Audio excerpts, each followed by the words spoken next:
Nagbabala ang Philippine National Police sa publiko laban sa pagpapakalat ng mga maling impormasyon o fake news sa social media at iba pang online platforms. Paalala ng PNP na ang pagpapakalat ng mga hindi beripikadong balita ay maaaring magdulot ng kalituhan, takot at pagkasira ng reputasyon ng mga individual o institusyon. Upang maiwasan ang fake news, narito ang mga paalala mula sa PNP. I-verify ang source.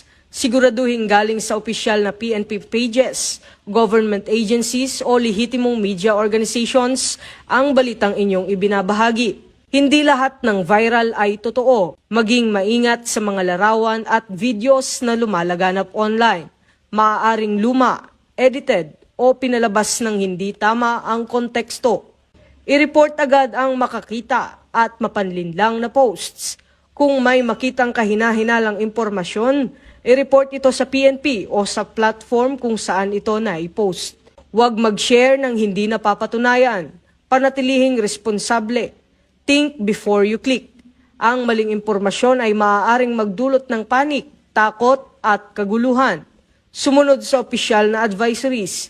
Ang PNP lamang ang nagbibigay ng verified security updates, traffic rerouting at public safety reminders.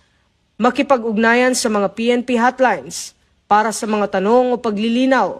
Direktang makipag-ugnayan sa pinakamalapit na police station o sa opisyal na communication channels. Sa panahon ng mabilis na pagpapakalat ng impormasyon, ang pinakamabisang sandata ay ang pagiging mapanuri. Sama-sama nating labanan ng fake news upang mapanatili ang kapayapaan, kaayusan at kaligtasan sa buong komunidad.